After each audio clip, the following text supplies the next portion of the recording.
Well, it is time once again for our Major League Baseball Power Rankings. So let's take a look at how the best teams in baseball stack up. The Atlanta Braves maintain that number one spot, and I don't think they're going anywhere. I don't even know if anybody is going to beat the Braves or stop the Braves. Like, we can all have fun with this playoffs nonsense and the wild card. We can all have our little games. We can have our little fun. Doesn't matter. The Braves are going to smash all of us, I feel like. Their magic number to clinch the NL East is down to 2. And that's, going to happen. Phillies there are not even close to them. But yeah, the Braves just have had a stranglehold on that top position. Even when it looked like the Dodgers might come close, they smacked them back down the power rankings. But they've hit 281 home runs as a team. They're just on a different tier than the rest of the Diamondbacks have hit like 150 something. I think just stupid. The D-backs have an above average offense, and the Braves have hit almost twice as many home runs. Well, Matt Olson got the club record with 51 home runs, which is just madness in this modern day era to have 51 home runs. I don't even feel like people are talking about it or acknowledging it enough, because that man deserves his flowers. But the Tampa Bay Rays come in at the number 2 team here, Jesse, overtaking the Baltimore Orioles. Those two swap spots. What's going on there with the Rays? Just wanted to switch things up a little bit this week. There's no actual logic behind it. Just Give figured us a the little logic. flip-flop. Stop playing games with us. No, I mean, the Rays have just continued to play really well. And I mean, the Orioles are also playing really well.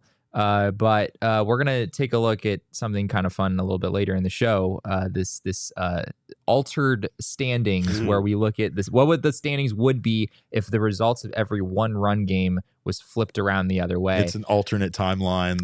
And as you'll see when we get there in a few minutes, the Orioles have benefited quite a bit from one-run games. They've won a lot of close games. Their run differential is about 70 runs off of the Rays' run differential. And granted, the Rays did a lot of that early in the season when they had a really easy schedule and they just absolutely trounced a bunch of teams in the first couple months of the year.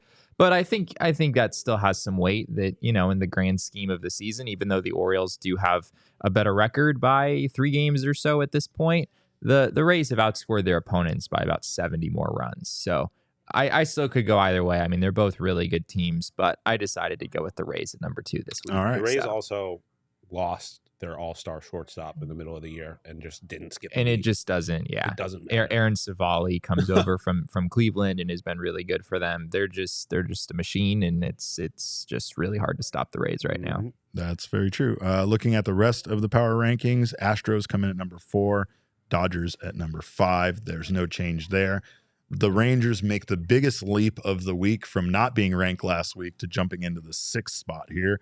They are back in the 2nd wild card spot or the 3rd wild card spot. They're in the 2nd. The Mariners and the Blue Jays are tied for the 3rd, although both the Mariners and the Blue Jays are only half a game behind the Rangers. That's how close things are. But the Rangers did win right now. They did win a lot in the last week, and they rightfully so made this big leap. It was scary there for a second. Yeah, for the Rangers. I was worried they weren't going to make the playoffs, which, I mean, they still might not. Yeah, but they still are. I mean, they're a half game. They're in it by a half game at this point. You say scary, I say hilarious. So, I mean, our two things are different there. Yeah, they're both. We got horror. Well, we got, like you said, the Mariners and the Blue Jays there at 7th and 8th, and then the Phillies at the top wild card spot in the NL at 9th, and the Brewers at 10th, which, of course, the Brewers still remain a team that I do not want to encounter in the playoffs. I pray Mike Farron is right about that when it comes to the Brewers, but who would you rather play in the playoffs? That's my thing. That's the Phillies. I'd rather play the Phillies. Oh, God. Oh, thank you. Oh, Yes. God. You'd rather play the Phillies the teams over that who? just went to the World Series? The Brewers. You'd rather play the Phillies over the Brewers. Kyle Yikes. over 5 home runs in 3 games against the D-backs. Yes. No, thank you. Sorry. I think I would rather play the Dodgers than the Phillies, damn near. No. The Phillies pitching staff hasn't been very good lately. No, Brian I'm joking Snitker, about that, the manager of the Braves, said yesterday that the Phillies scare him more than any team in the league. Really? Yes. I think rankings of teams, I would like, obviously I don't want to play the Dodgers and Braves, but after that, I would play literally any other team in baseball before I play. They're a sleeping giant waiting for the playoffs. Is that the idea there? A sleeping giant? They're in a playoff spot. Well, there is no sleeping giant. And we saw what they did last year. Bryce Harper lives for these moments, and Kyle Schwarber might be the greatest leadoff hitter of leadoff home run hitter of all time. I thought you were about to say the greatest leadoff. That is a hot take. Because he can't do anything other than strike out or hit home runs. But get me to one WAR before we talk about the greatest leadoff hitter of all time. Definitely not the greatest leadoff hitter of all time. Ricky Henderson. But all that man does is strike out and hit home runs. The guys in the chat are bringing up that the Rangers did just lose Max Scherzer. Yeah, which I think came out a few minutes ago. That I don't believe had been announced. Yeah, he did exit when I was doing this earlier today. That maybe changes the calculus. I mean, maybe I'd bump the Rangers down a little bit given that news. I mean, Scherzer hasn't quite been peak Scherzer in his time with the Rangers, but that's still obviously a loss for them. Really, once you get past the top five, like in my mind, the Braves, Rays, Orioles, Astros, Dodgers, those are all clearly elite teams. Once you get past those five, there's a lot of good teams and maybe even great teams, but it's really hard to figure out, like, all right, are the Mariners better than the Blue Jays? Are the Phillies better than the Rangers? These are questions that really could go any way at this point. A lot of it has to do with, obviously what they've done this season, run differential, the difficulty of their division.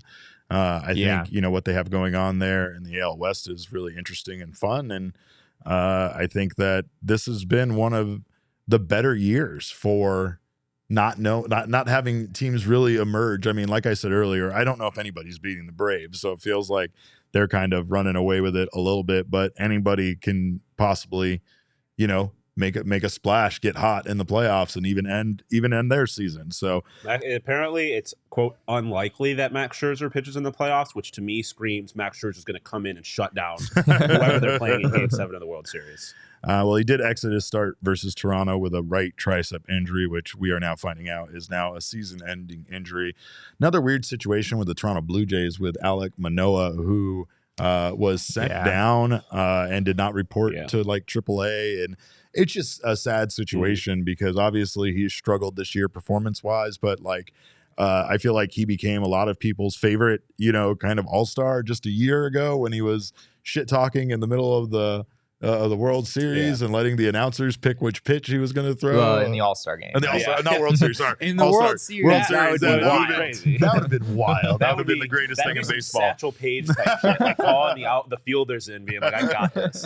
I mean, again, it's just, I think it's just obviously not a great situation, but it's an example of how quickly things can go south for a professional ball player. Like this game it's a fickle game, and you can go from being one of the elite to not even being league average very quickly.